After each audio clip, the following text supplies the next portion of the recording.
Ricardo jogou o contrato de fusão em mandarim no chão molhado, bem na frente dos diretores. Dona Maria, se a senhora traduzir essa cláusula aqui, eu te dou meu salário de CEO e limpo o chão no seu lugar. Ele gargalhou, usando a faxineira de roupas gastas como piada para aliviar a tensão da sala. O que Ricardo não sabia era que aquela senhora de mãos calejadas não era apenas uma faxineira. Antes da tragédia que destruiu sua vida, ela era uma das maiores linguistas do mundo. Maria ajeitou os óculos remendados, pegou o papel sujo e começou a ler em voz alta, num mandarim perfeito. O sorriso de Ricardo desapareceu no mesmo instante. O cheiro de café expresso caro e colônia importada impregnava a sala de reuniões do 4º andar da Nexus Tech. Mas naquela manhã de terça-feira havia um outro cheiro no ar. O cheiro azedo do pânico. Eram 10h55 da manhã. Faltavam apenas 5 minutos para a videochamada mais importante da história da empresa. E Ricardo, o CEO de 28 anos que herdara o império do pai, estava suando frio dentro de seu terno italiano de R$15 mil. Cadê aquele incompetente do tradutor? Ricardo berrou, batendo a mão na mesa de vidro temperado. O som ecoou como um tiro, fazendo os 3 diretores executivos encolherem os ombros. Eu pago uma fortuna para essa agência e o cara simplesmente desaparece no dia da fusão com o Grupo Shen? No canto da sala, invisível como sempre, Maria espremia o pano de chão no balde. O som da água suja pingando. Ploc, ploc, ploc. Parecia um cronômetro contagem regressiva para a explosão de Ricardo. Ela tinha 55 anos. Os joelhos gastos de tanto ajoelhar para limpar a sujeira dos outros e um uniforme cinza que cheirava a água sanitária barata. Doutor Ricardo, gaguejou o diretor financeiro, ajustando a gravata nervosamente. O contrato físico acabou de chegar de Xangai. Está todo em mandarim técnico. Sem o tradutor, nós não sabemos o que estamos assinando. Se assinarmos errado... Se assinarmos errado, a empresa quebra e vocês vão todos para o olho da rua. Ricardo cortou, com os olhos injetados. Ele agarrou o documento grosso, cheio de caracteres complexos, e olhou para as páginas como se pudessem mordê-lo. Foi quando ele notou Maria. Ela tinha parado de passar o pano. Estava olhando fixamente para a capa do documento, seus olhos castanhos estreitados atrás dos óculos remendados com fita adesiva. Por um segundo, a expressão dela não foi de submissão, mas de reconhecimento. Ricardo viu aquilo e, na sua fúria cega, decidiu que precisava de um alvo mais fácil que seus diretores. Alguém que não pudesse revidar. O que foi, Dona Maria? Ele caminhou até ela, invadindo seu espaço pessoal. O contraste visual era brutal. O jovem dourado do mercado financeiro contra a senhora curvada pelo trabalho braçal. Está olhando o quê? Por acaso a senhora sabe ler o que está escrito aqui? Ou só sabe ler rótulo de desinfetante? Os diretores soltaram risinhos nervosos, aliviados por não serem o alvo da vez. Maria baixou a cabeça, segurando o cabo da vassoura com força. Suas mãos tremiam, não de medo, mas de uma indignação antiga, uma ferida que nunca cicatrizava. Desculpe, doutor. Só estava limpando. Ela murmurou, a voz rouca. Mas Ricardo não parou. Ele precisava descontar a frustração. Com um sorriso cruel, ele jogou o contrato de fusão milionário no chão molhado, bem aos pés das botas de borracha gastas de Maria. As folhas brancas começaram a absorver a água cinzenta. Vamos fazer uma aposta, já que o tradutor não vem? Ricardo anunciou, abrindo os braços para a plateia de executivos. Dona Maria, se a senhora traduzir a primeira cláusula desse papel... Eu te dou o meu salário deste mês. Inteirinho, R$150 mil. Ele fez uma pausa dramática, esperando as risadas. E mais, se a senhora traduzir, eu pego esse pano de chão e termino a limpeza do andar no seu lugar. A sala explodiu em gargalhadas. Era o ápice da humilhação. Uma piada de mau gosto feita por alguém que nunca precisou contar moedas para comprar pão. Mas ninguém esperava o que aconteceu a seguir. Maria não recuou. O ar na sala mudou. O barulho do ar-condicionado parecia ter ficado mais alto. Lentamente, com uma dignidade que não combinava com aquele uniforme, ela se abaixou. Não para limpar, mas para pegar o papel. Ela sacudiu as gotas de água suja do documento, ajeitou os óculos tortos e então levantou os olhos para Ricardo. O sorriso dele vacilou por 1 milésimo de segundo. Havia algo naquele olhar. Uma inteligência afiada, perigosa, que tinha ficado adormecida por anos de sobrevivência. O senhor promete, doutor Ricardo. A voz dela saiu firme, sem gaguejar. Prometo, ele zombou, cruzando os braços. Vá em frente, nos divirta. Maria inspirou fundo. O cheiro do papel a transportou instantaneamente para outra vida. 20 anos atrás. Universidade de Pequim. Conferências diplomáticas. Uma vida onde ela era respeitada, onde sua voz importava. Antes da doença do marido, antes das dívidas, antes de perder tudo e virar apenas a faxineira. Ela olhou para os ideogramas. Não eram apenas letras para ela, eram música. De Yi Tiao, ela começou, a pronúncia saindo num mandarim nativo, com a entonação perfeita de quem viveu anos na província de Jiangsu. O silêncio que caiu na sala foi absoluto. As risadas morreram nas gargantas dos diretores. Ricardo descruzou os braços, a boca entreaberta. Maria continuou, traduzindo simultaneamente para um português culto e preciso. Cláusula primeira da transferência de ativos intangíveis. A entidade Nexus Tech, doravante denominada Parte B, concorda em ceder irrevogavelmente todos os direitos de patente atuais e futuros, desenvolvidos em território sul-americano, para a holding Shen Industries. Ela parou e olhou para Ricardo, cujos olhos estavam arregalados. O senhor quer que eu continue, doutor? Ou já quer pegar o pano de chão? Por 5 segundos, ninguém respirou. O som de um carro buzinando lá embaixo, na Avenida Paulista, parecia vir de outro mundo. Ricardo piscou, tentando processar o choque. A mente dele buscava uma explicação lógica. Impossível.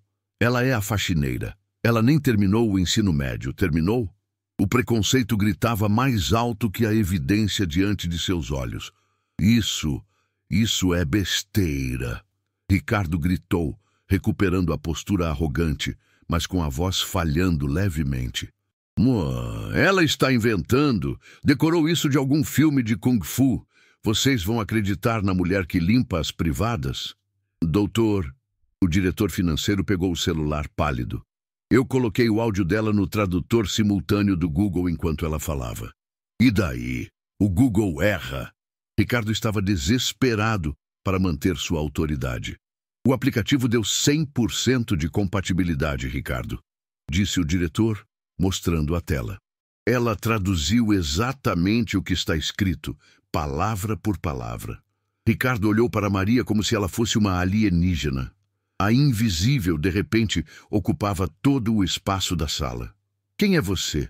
Ele sussurrou, o medo começando a substituir o escárnio. Maria não respondeu à pergunta. Em vez disso, ela voltou os olhos para o contrato, franzindo a testa. A expressão dela mudou de desafio para preocupação profissional. O instinto de especialista falou mais alto que o ressentimento. Doutor Ricardo, o senhor não pode assinar isso. Ela disse num tom sério, esquecendo-se momentaneamente que estava falando com o homem que a humilhara segundos atrás. E por que não? Agora virou consultora jurídica? Ele retrucou, defensivo, mas ouvindo. Pela primeira vez, ele estava ouvindo. Porque o senhor não leu a cláusula oculta no parágrafo 4º, escrita em dialeto Wu, não em mandarim padrão. É uma armadilha clássica em negociações agressivas na região de Xangai. Dialeto Wu? Do que você está falando? Ricardo se aproximou, puxando o papel da mão dela, mas sem a violência de antes. Ele estava confuso. Maria apontou com o dedo calejado, a unha curta e limpa, para uma linha de texto miúdo no rodapé da página 3. Aqui. Eles usaram caracteres fonéticos que parecem uma nota de rodapé padrão sobre formatação, mas ela respirou fundo, a adrenalina correndo nas veias. Se o senhor ler com atenção ao contexto regional, diz: a subsidiária brasileira assume integralmente o passivo ambiental tóxico das fábricas da Shen na província de Zhejiang. Os diretores engasgaram. Passivo ambiental? O diretor jurídico gritou. Isso são multas de bilhões. Se assumirmos isso, a Nexus quebra em 3 meses. Exatamente, Maria disse, ajeitando o avental. Eles não querem uma fusão, Dr. Ricardo. Eles querem um lixão para desovar as dívidas deles e escolheram o senhor porque acharam que o senhor era jovem e arrogante demais para ler as letras miúdas. A sala girou ao redor de Ricardo. O peso daquelas palavras o atingiu como um soco. Ele estava prestes a destruir o legado do seu pai por pura vaidade. E quem o salvou? A mulher que ele prometeu humilhar. O telefone de conferência no centro da mesa tocou. Uma luz vermelha piscou. Tri-in, Tri-in. Era a delegação chinesa. Eles estavam na linha. Ricardo olhou para o telefone, depois para o contrato e finalmente para Maria. Ele estava pálido, as mãos suando. Ele não sabia falar mandarim. O tradutor não estava lá. E ele agora sabia que estava entrando em uma armadilha mortal. Atenda! Maria disse suavemente. Eles não gostam de esperar. Eu não posso. Ricardo gaguejou. O menino de ouro desmoronou. Eu não sei o que dizer. Eu não sei como confrontá-lo sobre esse dialeto Wu sem parecer que eu sabia desde o início e estava jogando com eles. Se eu errar o tom, eles cancelam o investimento e processam a gente. Ele olhou para Maria. Não havia mais arrogância, apenas um desespero cru, humano, uma necessidade desesperadora Zen-16. Dona Maria, ele começou, a voz trêmula. A senhora sabe falar com eles? Sabe negociar nesse nível? Maria olhou para o relógio na parede. 11 em ponto 17. Era a hora do seu intervalo. Ela poderia virar as costas, poderia sair, deixá-lo afundar e assistir de camarote à queda do pequeno tirano. Seria a justiça poética perfeita, 18. Mas então ela olhou para o contrato novamente. Aquele jogo corporativo, ela sentia falta daquilo. A adrenalina, a estratégia. Por um momento, ela não era a faxineira que contava moedas para pagar o aluguel da kitnet na periferia. Ela era Maria Helena, a ex-professora titular de Linguística Aplicada e consultora internacional. O senhor disse que me daria o seu salário. Ela lembrou, a voz fria. Eu dou, Ricardo gritou sem hesitar. Eu dou o dobro. Só... Por favor, não me deixe atender esse telefone sozinho. Maria suspirou, soltou a vassoura, que caiu no chão com um estrondo seco, e caminhou até a cabeceira da mesa, onde o CEO sentava. Os diretores se afastaram, abrindo caminho como o mar vermelho. Ela puxou a cadeira de couro ergonômica de R$ 5.000 e sentou-se. O estofado macio era um contraste chocante com o banco duro do ônibus que ela pegava às 5 da manhã, 19. Ela apertou o botão do viva-voz. Ni hao? A voz do outro lado era grave, imperiosa. Era o Sr. Shen, o patriarca da empresa chinesa. Ricardo prendeu a respiração. Maria fechou os olhos por um segundo, visualizando a sala de reuniões em Xangai. Quando os abriu, seu olhar era de aço. Ela respondeu, não com a submissão de uma serva, mas com a autoridade de uma imperatriz. Senhor Shen, aqui quem fala não é Ricardo. Quem fala é alguém que sabe que o dialeto de Zhejiang não deve ser usado em contratos internacionais, a menos que se queira esconder sujeira debaixo do tapete. Houve um silêncio mortal do outro lado da linha. Depois, uma voz hesitante, quase assustada, veio do alto-falante. Essa voz, professora Helena, é a senhora? Disseram que a senhora tinha morrido no Brasil. Ricardo congelou. Todos na sala congelaram. Maria sorriu, um sorriso triste e cansado. Não morri, Sr. Shen, mas digamos que eu estive limpando algumas bagunças. Agora, vamos conversar sobre a cláusula 4? Ricardo caiu sentado na cadeira ao lado, as pernas bambas. Ele olhou para a mulher de uniforme cinza comandando uma negociação de milhões e percebeu, com um horror gelado no estômago, que a aposta do salário era o menor dos seus problemas.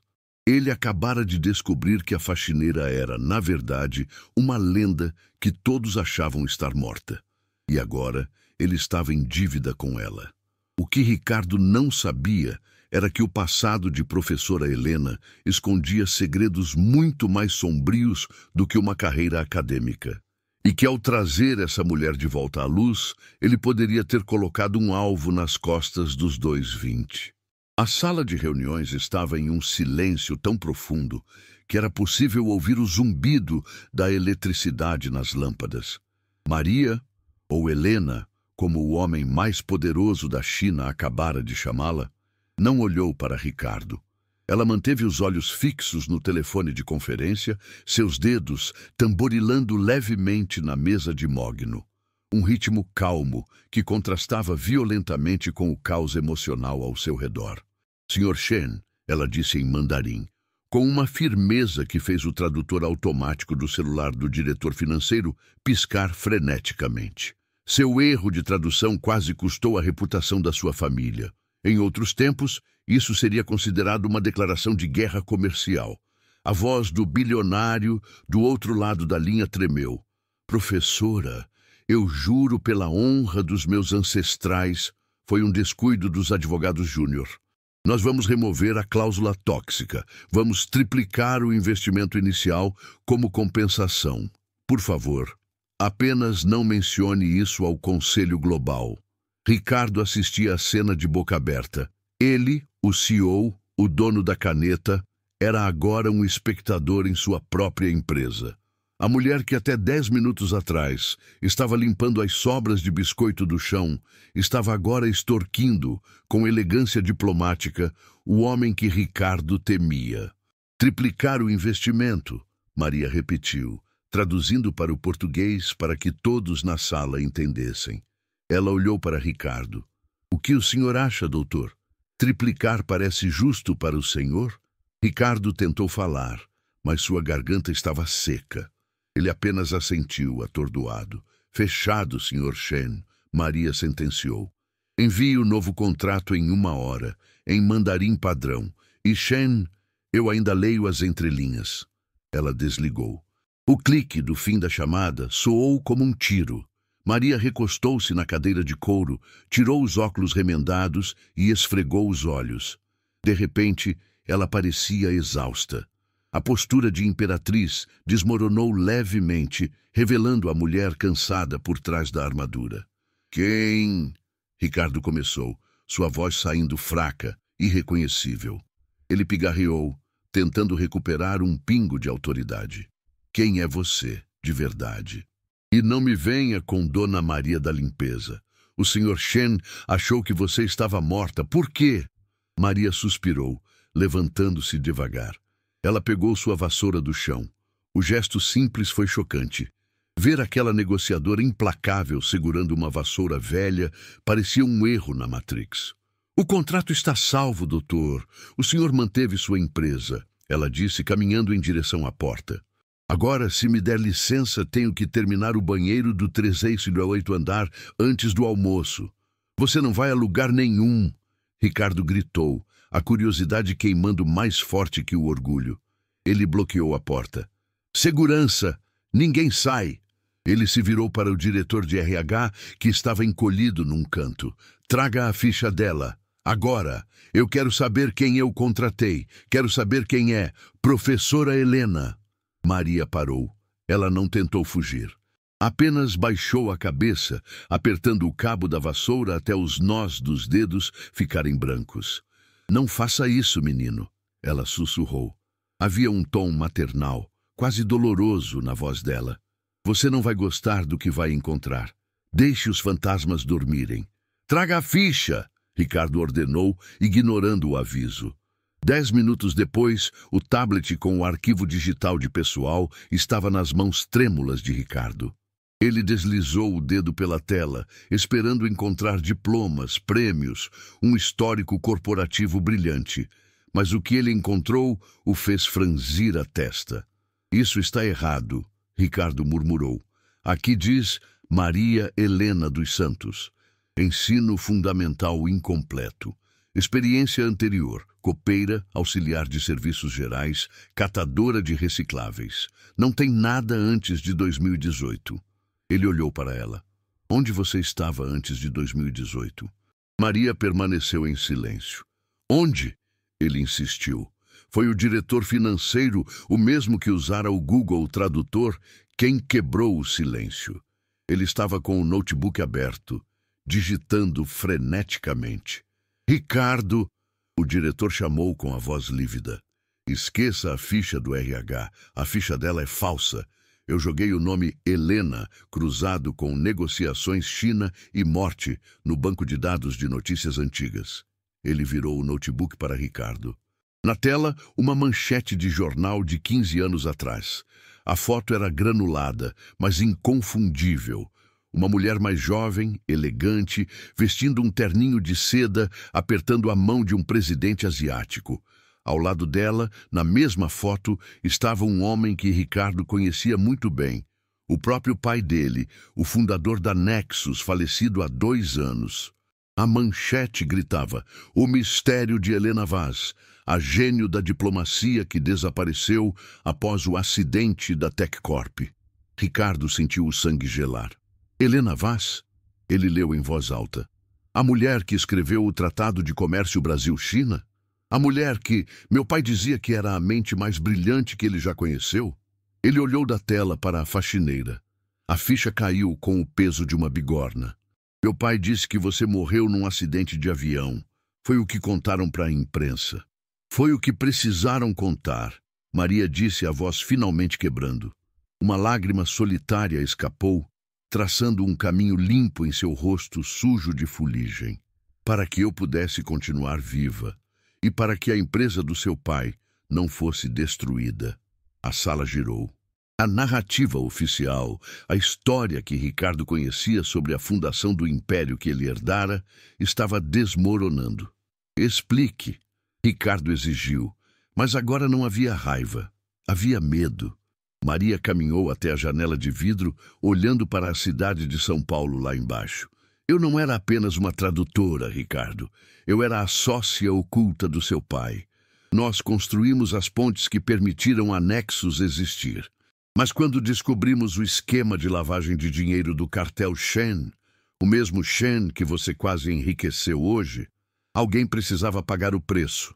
Ela se virou. O olhar dela era de uma intensidade devastadora. Eles queriam a cabeça do seu pai.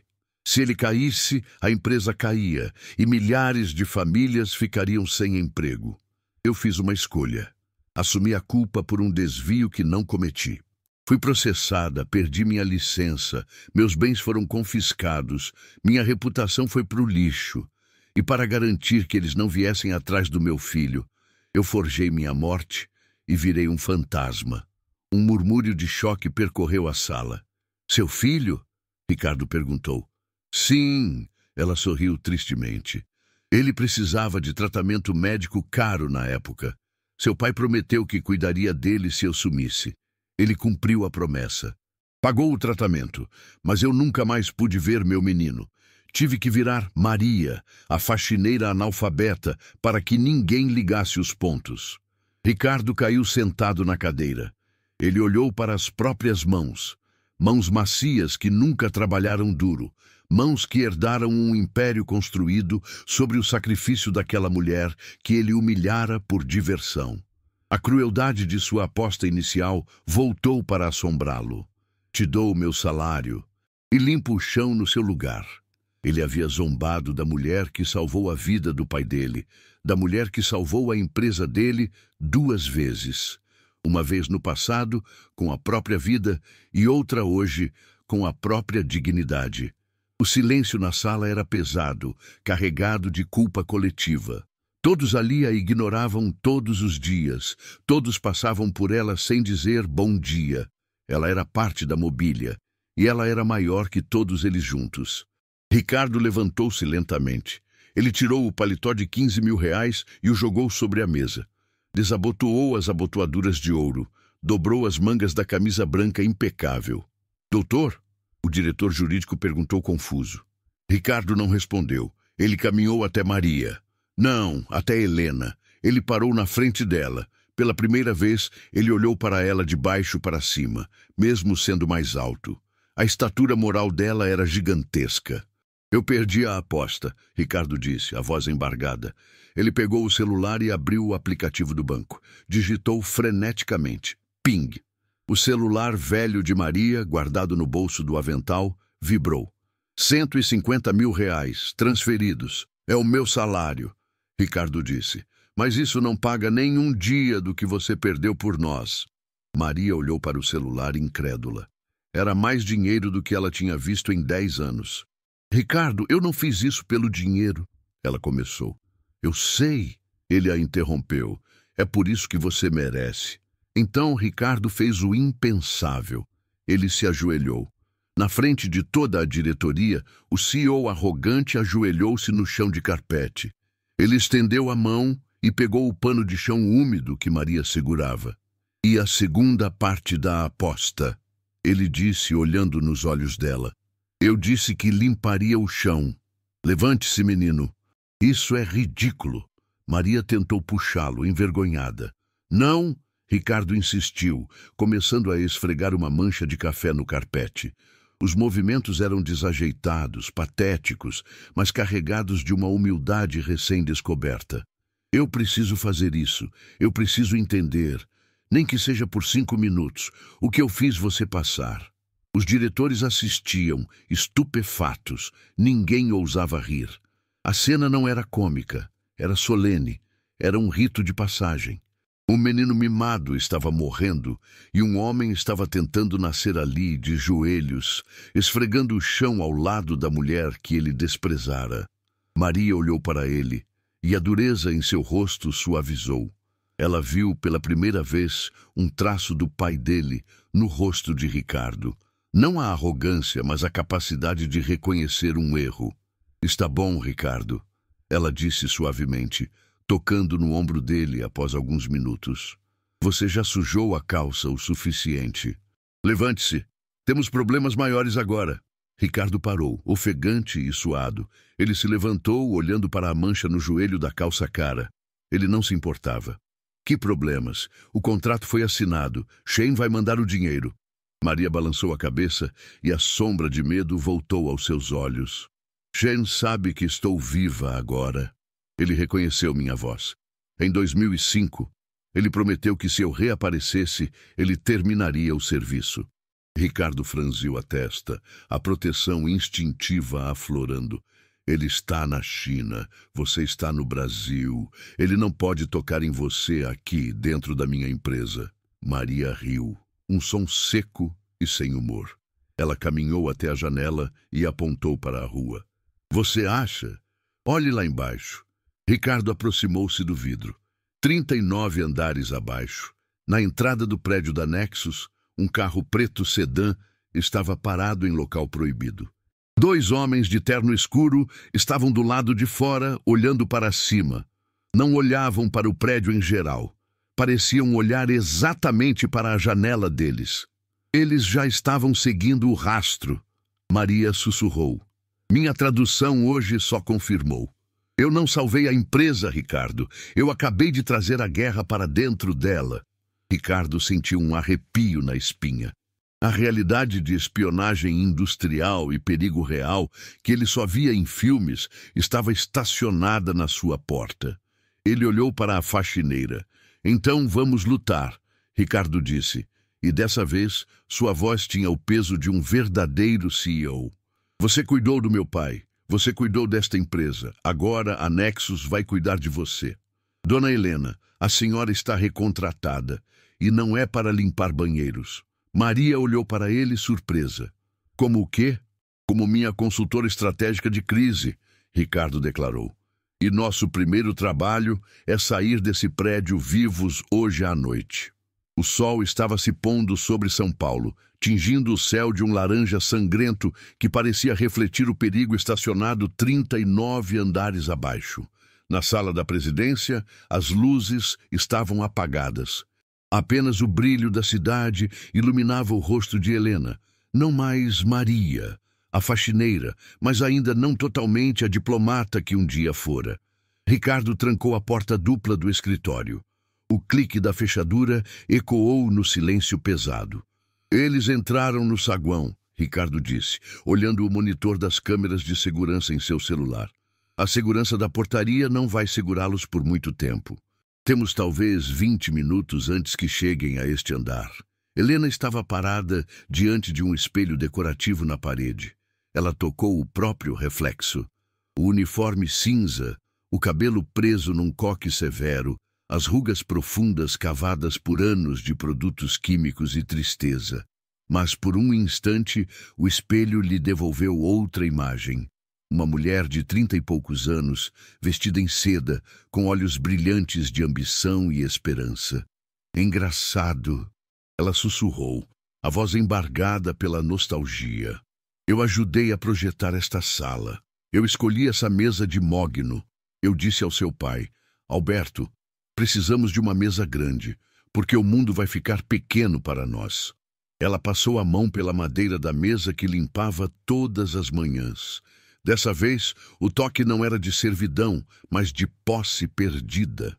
Eu me lembro do cheiro, continuou Helena fechando os olhos. Não cheiro de desinfetante barato. Cheiro de papel novo, de café fresco, de futuro. Eu tinha o mundo na palma da mão, Ricardo, e soltei tudo. Ricardo se aproximou cauteloso. Ele via a dor irradiando dela como o calor de uma fogueira. Por que, Helena? Ele perguntou suavemente. Meu pai me disse que foi um acidente, mas você disse que foi uma escolha. Ninguém escolhe perder a vida desse jeito se não for por algo insuportável. Helena virou-se. As lágrimas corriam livremente agora, lavando a fuligem do rosto. Não foi por algo, Ricardo. Foi por alguém. A revelação pairou no ar, densa e sufocante. Era 2010. Ela começou, a voz tremendo ao reviver o trauma. O escândalo com os chineses estourou na terça-feira. Na quarta, recebi a primeira ameaça. Eles mandaram uma foto da escola do meu filho. Ele tinha 7 anos. 7 aninhos, Ricardo. Ele gostava de desenhar heróis e tinha medo do escuro. Ela abraçou o próprio corpo, como se sentisse um frio que vinha de dentro. O advogado do cartel Shen foi claro. Ou a senhora assume a culpa e desaparece, ou seu filho sofre um acidente no recreio. Eu corri para o seu pai.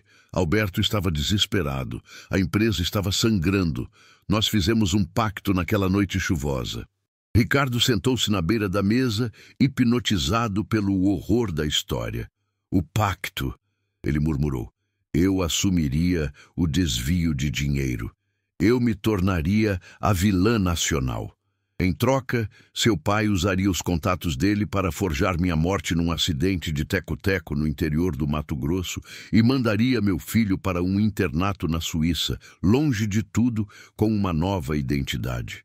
Seguro, rico, mas órfão. Helena soluçou, um som gutural que parecia rasgar sua garganta. Eu o levei até o aeroporto de Guarulhos. Ele estava segurando um boneco do Homem-Aranha sem um braço. Ele chorava, Ricardo. Ele dizia, mamãe, eu não quero ir, eu prometo que vou me comportar. E eu tive que ser fria. Eu tive que dizer, vá, menino, a mamãe não pode mais ficar com você. Eu tive que quebrar o coração dele para salvar a vida dele. Ricardo sentiu os olhos arderem. A imagem daquela despedida era brutal demais.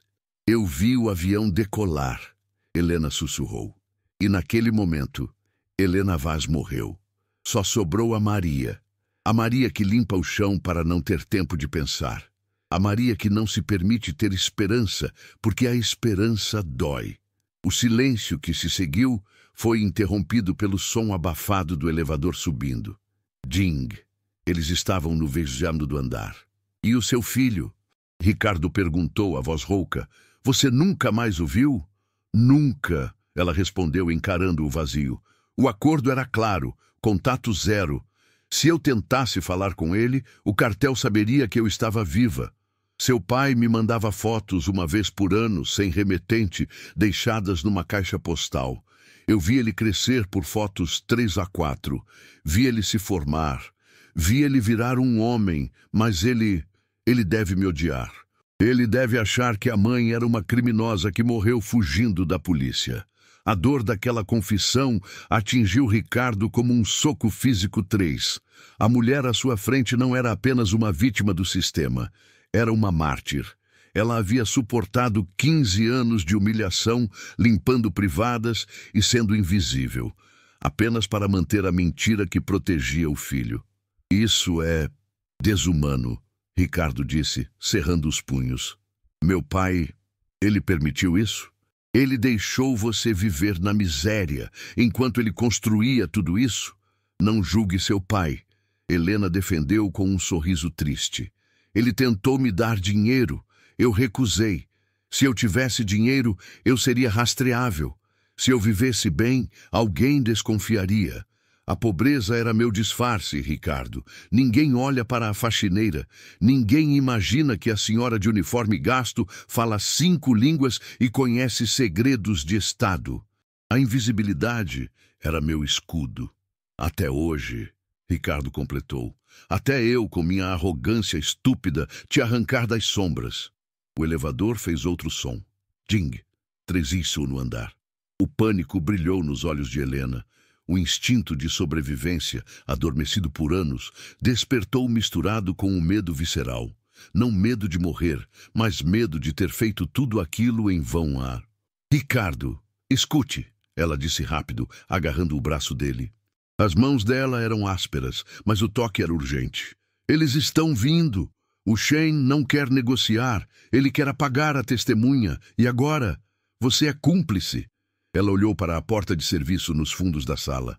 Existe uma saída de incêndio que desce para a garagem lateral.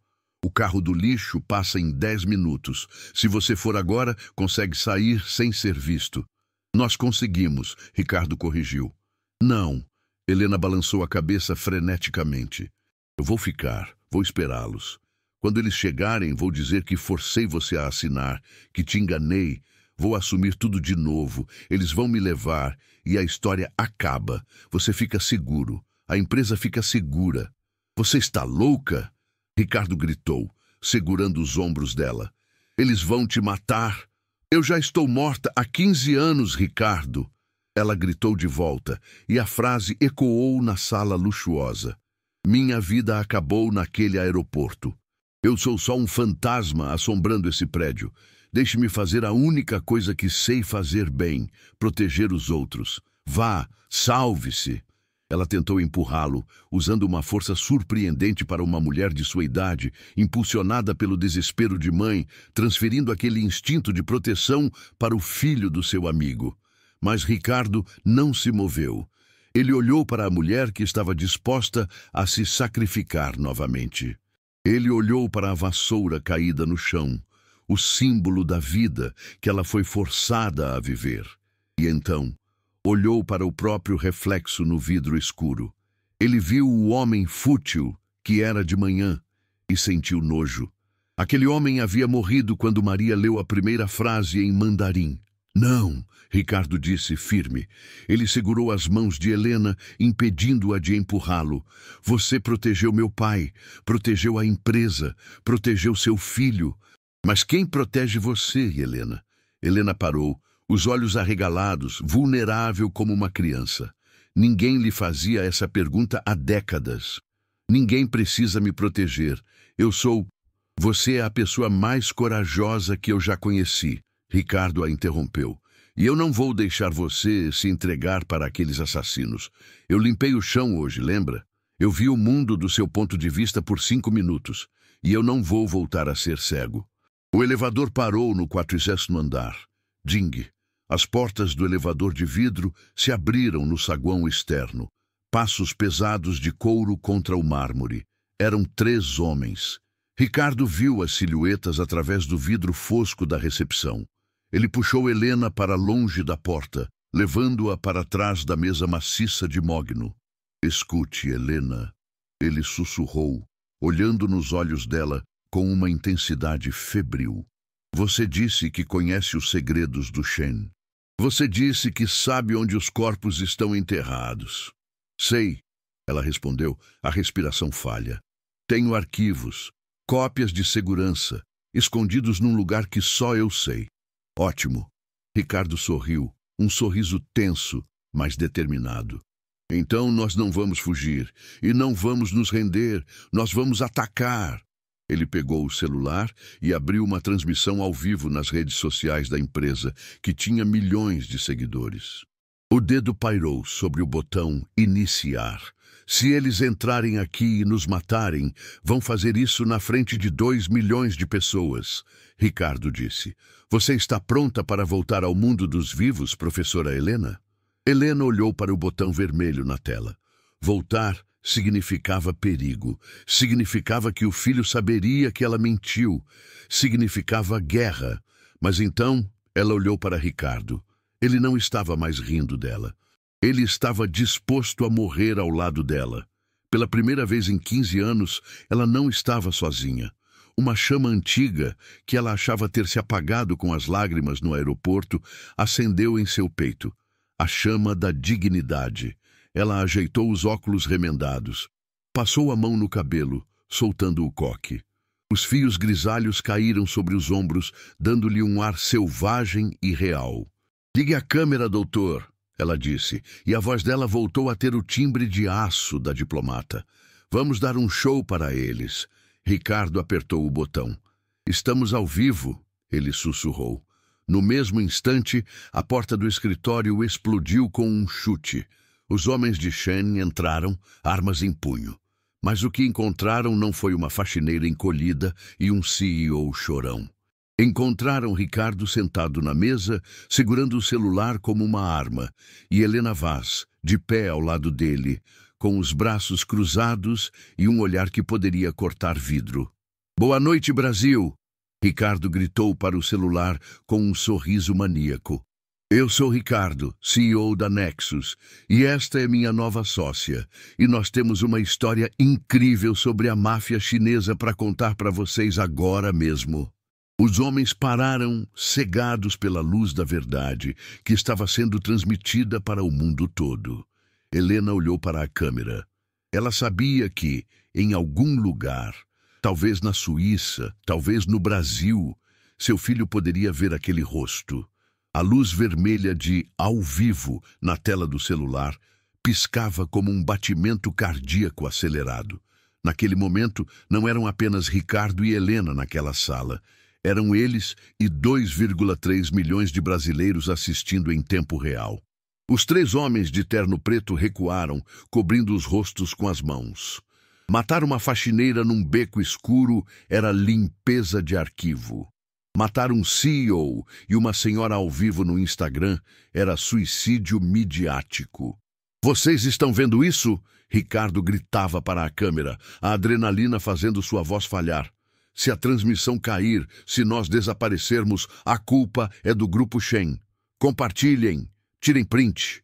Vamos, Ricardo, Helena comandou, puxando-o pelo braço.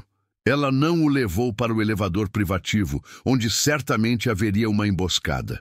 Helena conhecia as entranhas daquele prédio melhor que o arquiteto. Ela o guiou para a copa dos funcionários, empurrou uma máquina de venda de refrigerantes e revelou uma porta de serviço que Ricardo nem sabia que existia. Escadas de incêndio da ala norte, ela explicou, descendo os degraus de concreto 2 a 2, com uma agilidade impressionante. Elas dão na saída de lixo da rua de trás. Eles vão vigiar as saídas de mármore, não a saída onde ficam as caçambas. Enquanto desciam os 39 andares, o celular de Ricardo não parava de vibrar. Eram milhares de comentários subindo na tela numa velocidade impossível de ler. Corações, emojis de choro, mensagens de força, denuncia tudo. Quando finalmente chutaram a porta de metal no térreo, o ar frio e poluído da noite de São Paulo bateu em seus rostos. Estavam num beco estreito, cercados por latas de lixo reviradas. E agora? Ricardo perguntou ofegante, segurando o celular como se fosse sua tábua de salvação. Vamos para a polícia? Para o meu apartamento? Seu apartamento é o primeiro lugar onde eles vão te procurar. E a polícia... Helena ajeitou a alça do avental. O braço do Shen é longo, Ricardo. Metade da delegacia da região está na folha de pagamento deles. Eu sei disso desde 2010. Então, para onde vamos? O jovem milionário olhou em volta perdido. Sem seu motorista, sem seus seguranças, sem seu cartão black, ele era apenas um menino assustado num terno sujo. Helena olhou para ele. Pela primeira vez, não havia subserviência. Havia parceria. Vamos para o único lugar onde eles nunca imaginariam que um CEO da Nexus pisaria. Vamos para a minha casa. A viagem foi um choque cultural em movimento. Nada de carro blindado com ar-condicionado. Helena o puxou para dentro de um ônibus lotado, na Avenida Brigadeiro. Ricardo, encolhido no banco duro, tentava esconder o rosto. As pessoas olhavam. Algumas sussurravam. Ele se sentia nu. O cheiro de suor, de marmita, de cansaço humano dentro daquele veículo era avassalador para quem vivia perfumado com lavanda importada. Relaxe, Helena sussurrou, sentada ao lado dele, segurando firmemente sua bolsa gasta. Ninguém aqui quer te sequestrar. Eles só querem chegar em casa, tomar um banho e esquecer que o chefe gritou com eles hoje. Ricardo olhou para as pessoas ao redor. Viu uma mulher dormindo com a boca aberta, exausta. Viu um homem com as mãos sujas de graxa sorrindo para uma foto no celular. Eu gritava com eles, Ricardo murmurou, a culpa pesando no peito. Eu era o chefe que fazia eles quererem esquecer o dia. Era. Helena corrigiu, olhando pela janela suja. Passado. O que importa é quem você vai ser quando descer desse ônibus. 1h30 depois, eles desceram na Zona Leste. O cenário mudou. As luzes dos prédios espelhados deram lugar a postes com luz amarela fraca, ruas esburacadas e o som alto de funk vindo de algum carro distante. Caminharam por vielas estreitas, onde o esgoto corria a céu aberto em alguns pontos. Ricardo pisava com cuidado em seus sapatos italianos de couro macio, que agora estavam cobertos de lama. Chegamos. Helena parou diante de um portão de ferro enferrujado. A casa era minúscula. 2 cômodos, telha de amianto, reboco aparente. Ao entrar, Ricardo foi atingido pela simplicidade brutal. Uma mesa de plástico, um fogão de 2 bocas, uma cama de solteiro encostada na parede. Mas era limpo. Impecavelmente limpo. Havia toalhinhas de crochê sobre os móveis e o cheiro não era de pobreza, mas de bolo de fubá e café coado. Helena trancou a porta com 3 ferrolhos diferentes. Bem-vindo à mansão da professora Helena, ela disse, com um pingo de ironia, tirando o uniforme cinza e revelando uma camiseta branca básica por baixo. Ricardo ficou parado no meio da sala, sem saber onde sentar. Ele olhou para uma estante improvisada feita de tijolos e tábuas. Lá, em vez de enfeites baratos, havia livros, pilhas de livros velhos comprados em sebos. Geopolítica da Ásia, Teoria Econômica Moderna, Dicionário Avançado de Mandarim. E ao lado dos livros, um porta-retrato virado para baixo. Ricardo sentiu o coração apertar. Ele sabia o que era aquilo. Pode olhar, Helena disse, indo até o fogão para esquentar água. Ricardo desvirou o porta-retrato. Era a foto de um menino de 7 anos, banguela, segurando um boneco quebrado. O filho que ela matou para salvar. Eu vivia numa cobertura de 400 metros quadrados, Ricardo disse, a voz embargada, olhando ao redor do cômodo que era menor que o seu closet. E reclamava que o Wi-Fi não pegava no banheiro. E você viveu aqui por 15 anos? Com todo aquele conhecimento na cabeça? O conhecimento ninguém tira da gente, Ricardo. O conforto, sim. Ela trouxe 2 xícaras lascadas com café fumegante. Sente-se. O plástico da cadeira aguenta. Ricardo sentou-se. Ele tomou um gole do café. Estava forte, doce demais, mas naquele momento parecia a melhor bebida que ele já tinha provado. "Por que você me ajudou hoje?" ele perguntou, olhando nos olhos dela. "Depois de tudo que eu fiz, depois de eu jogar o contrato no chão, depois de eu te humilhar, você poderia ter me deixado afundar, teria sido justiça." Helena sentou-se à frente dele. A luz amarela da lâmpada pendurada criava sombras profundas em seu rosto, destacando sua idade e sua força. "Porque eu vi o medo nos seus olhos, Ricardo. O mesmo medo que eu senti naquele aeroporto." Ela suspirou. "E porque eu vi você tentar limpar o chão." Ricardo baixou a cabeça, envergonhado. "Foi patético. Eu nem sabia segurar o pano." "Foi honesto," ela retrucou. "A humildade não é saber fazer tudo. É saber que você não sabe e estar disposto a aprender. Hoje você deixou de ser o Dr. Ricardo e virou um ser humano. E seres humanos merecem uma segunda chance." O celular de Ricardo, que estava sobre a mesa, apitou. Não era uma notificação comum. Era uma torrente. Ele pegou o aparelho. "Helena, olha isso. No Twitter X, a hashtag #BomoA Faxineira e o Chefe estava em primeiro lugar nos Trending Topics mundiais. Vídeos da live estavam sendo repostados milhões de vezes. Mas não eram apenas curiosos. Eram depoimentos. Ricardo começou a ler em voz alta. "Eu sou copeira há 20 anos. Nunca ninguém olhou na minha cara. Hoje eu chorei vendo a dona Helena enfrentar aqueles homens. Meu chefe me chamou de burro hoje. Pedi demissão depois de ver essa live. Se a faxineira pode ser diplomata, eu posso ser o que eu quiser. Alguém sabe onde eles estão? O Sindicato dos Trabalhadores de Limpeza está se mobilizando para proteger o prédio da Nexus." Helena pegou o celular, as mãos tremendo. Ela lia as mensagens de apoio, de amor, de identificação. Pessoas invisíveis como ela foi por tanto tempo estavam se sentindo vistas através dela.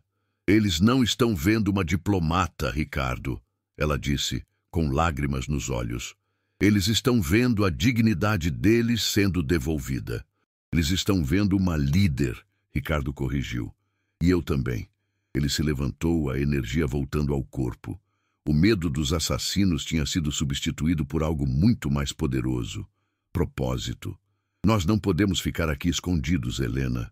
Essa mobilização, isso é poder. O Shen tem dinheiro, tem armas, tem advogados, mas ele não tem o povo." Helena olhou para os livros na estante, depois para a foto do filho, depois para Ricardo. "O que você está sugerindo?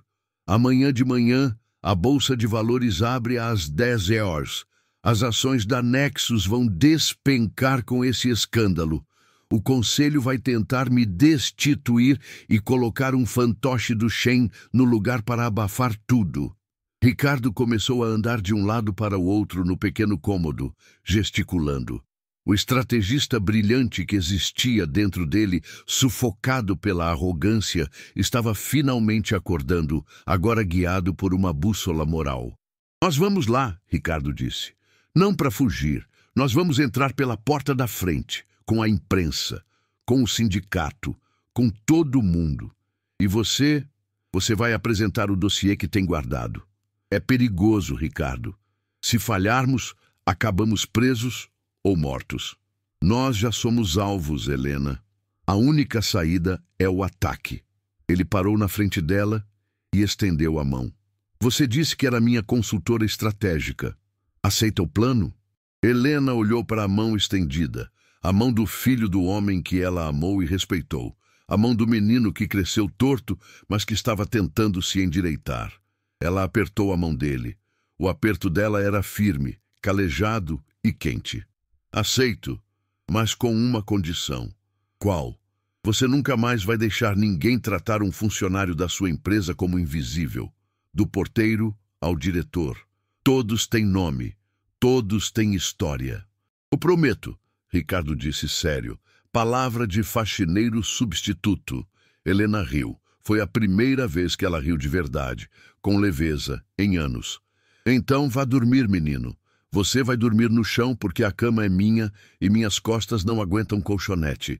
Ricardo sorriu e se ajeitou num cobertor fino no chão de cimento queimado.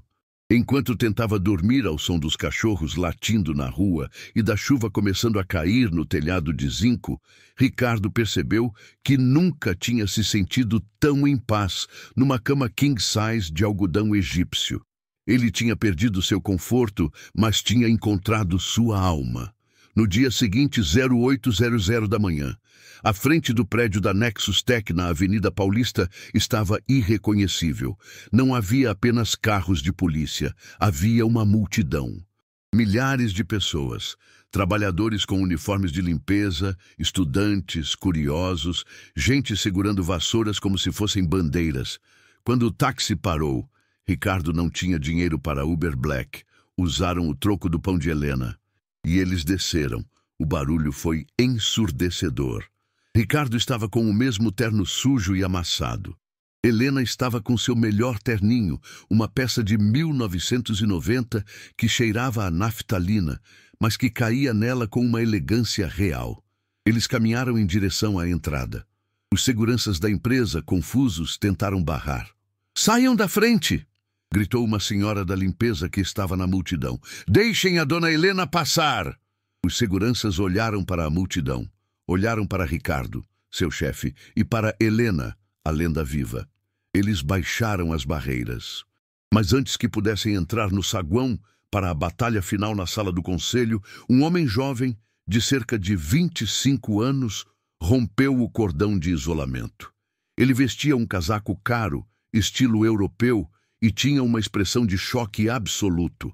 Ele correu em direção a eles. Os repórteres viraram as câmeras. Helena parou. O coração dela falhou uma batida.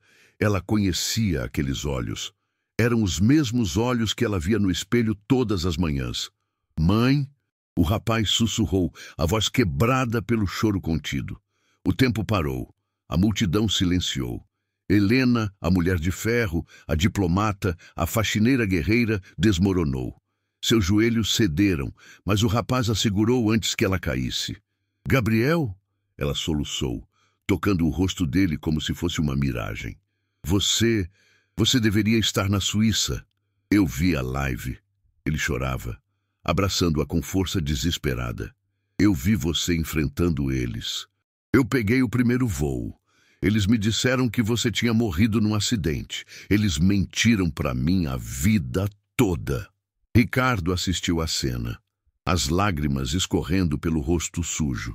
Ele viu o reencontro que o dinheiro do pai dele tinha roubado e que a coragem de Helena tinha recuperado. Gabriel olhou para Ricardo, segurando a mãe protetoramente. "Você cuidou dela?" O rapaz perguntou defensivo. Ricardo sorriu, levantando as mãos em rendição. "Na verdade, foi ela quem salvou a minha vida. E agora nós vamos salvar a empresa. Você vem com a gente?" Gabriel limpou as lágrimas e assentiu. "Eu sou advogado internacional, formado em Zurique," ele disse com o mesmo tom de aço da mãe. "Acho que posso ajudar a ler as letras miúdas desse contrato." Helena se afastou do abraço. Olhou para o filho homem feito, olhou para Ricardo, seu novo parceiro, e depois para o prédio de vidro que representava todo o seu sofrimento. "Vamos subir," ela disse. "O conselho está esperando, e eu não vou servir café dessa vez." A multidão rugiu em aprovação. Eles entraram no prédio não como vítimas, mas como uma tempestade pronta para limpar toda a sujeira do topo. O elevador privativo da presidência se abriu com um ding suave. Mas para os membros do conselho reunidos na sala de vidro, aquele som soou como o badalar de um sino fúnebre. Lá dentro, o representante de Shen, um homem chamado Sr. Wu, já estava sentado na cabeceira da mesa. Ao lado dele, advogados caríssimos e os diretores traidores que haviam facilitado a entrada do cartel chinês. Eles sorriam, crentes de que Ricardo estava fugindo e Helena estava morta ou presa. Mas quem entrou não foi a polícia. Foi o trio mais improvável da história corporativa do Brasil. À frente, Ricardo, ainda com o terno sujo de fuligem e lama, mas caminhando com uma postura de rei. Ao lado dele, Helena Vaz, com seu terninho de 30 anos atrás e os cabelos grisalhos soltos, emanando uma autoridade que fazia o ar vibrar. E fechando a formação, Gabriel, o jovem advogado internacional, segurando uma pasta preta como se fosse um escudo. A reunião começou cedo, Ricardo disse, a voz calma, perigosamente baixa. E ninguém me avisou? Sr. Wu levantou-se, arrumando a gravata impecável. Doutor Ricardo, vimos sua performance patética na internet. O conselho decidiu afastá-lo por insanidade mental. Assinar a empresa para uma faxineira? O senhor precisa de tratamento, não de uma cadeira no conselho. Os diretores riram. Era o riso do poder seguro. Helena deu um passo à frente. O riso cessou imediatamente. Ela colocou as mãos na mesa de vidro. Mãos que, até ontem, limpavam aquelas digitais com álcool. O senhor deve ser o Wu, ela disse em mandarim perfeito, mas com um sotaque de aço. O homem que falsificou as assinaturas em 2010. Wu empalideceu, mas manteve a postura. Não sei do que a senhora está falando, Dona Maria. Volte para o seu balde. Meu nome é Helena Vaz, ela corrigiu, e a voz ecoou pela sala. E eu não vim limpar o chão hoje. Eu vim limpar o lixo que está sentado nessas cadeiras. Ela estalou os dedos. Gabriel abriu a pasta preta e deslizou um único documento para o centro da mesa. Não era papel. Era um tablet antigo, grosso, de uma década atrás, que Helena mantivera embrulhado em plástico dentro da caixa de descarga de sua casa na favela por 15 anos. O que é isso? Wu perguntou recuando. O backup, Gabriel respondeu com a precisão cirúrgica de um advogado suíço. Minha mãe não fugiu apenas com a roupa do corpo, senhores. Ela fugiu com as gravações das reuniões secretas de 2010. As reuniões onde o grupo Shen e certos diretores desta mesa planejavam lavar dinheiro do tráfico de resíduos tóxicos através da Nexus. Um silêncio mortal caiu sobre a sala. O diretor financeiro, o mesmo que zombara de Maria no dia anterior, começou a tremer visivelmente. Isso é blefe, Wu sibilou. Provas digitais antigas. Tem metadados criptografados, Ricardo completou sorrindo. E nós acabamos de enviar uma cópia para a Polícia Federal, para o Ministério Público e, claro, para o servidor central da Interpol em Lyon. E o link de download está na bio do meu Instagram, acessível para os 5 milhões de pessoas que estão nos assistindo agora. Ricardo apontou para o canto da sala. Uma câmera de segurança estava piscando uma luz vermelha diferente. Estamos transmitindo a reunião do conselho ao vivo, senhores. Sorriam.